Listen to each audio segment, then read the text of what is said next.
I think a lot of people now realise the one single reason that kids drop out of football is through parental pressure or coach pressure, and I think people are starting to realise that.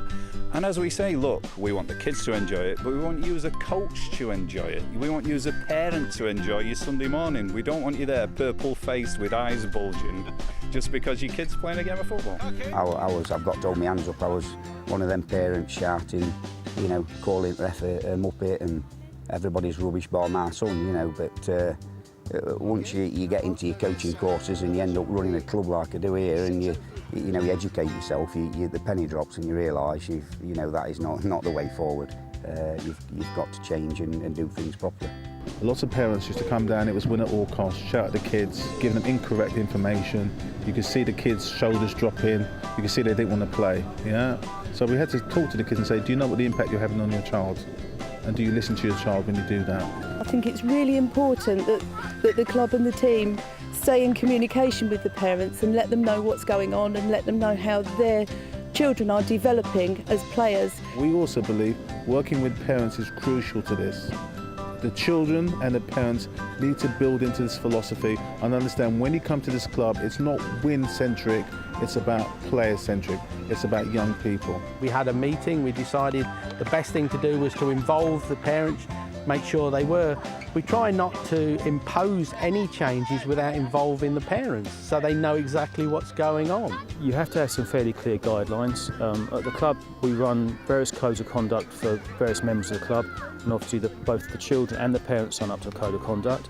That basically explains to them how we expect them to behave. We're obviously looking for positive role models. We have lots of badged up members of the club around. They know what the role model is that we're looking to demonstrate. And the same for the parents. We've obviously got the respect meeting this morning. That will give them an insight into what we're doing here and also just a bit of a guidance on how they should be acting to make sure that the environment is their child's, not theirs. Education. That sounds awful, that we know more than they do, but unfortunately sometimes it is true. The game has changed a lot, and if you want to use the new techniques, you need to have the environment right. We've introduced a thing to the parents whereby when they come into the club at under 6, we do a presentation to the parents to explain what we're going to do as a football club, and the kids will be playing 4v4, 5v5 as they get older, and also introduce them to the ethos of the club, which obviously isn't the win at all costs ethos, and we say the development of the player is far more important than results, and to get some of the parents to buy into that is quite hard. But to say we do a presentation at the beginning before they actually sign up for the club, and so they know what they're coming into. At junior level now, what we are looking to do is for the parents to do the FA parent course. So you can never make things compulsory, but what we try and do is incentivise it. So we offer them money off league membership and club membership if they have done the parent course. We're also looking for buy-in. So when they turn up on the day, we're looking for them to buy in what we call creating the environment.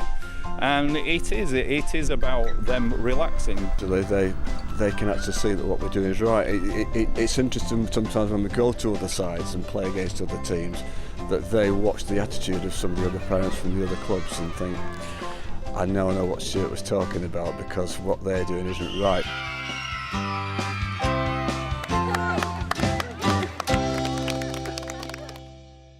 Kids football's changing.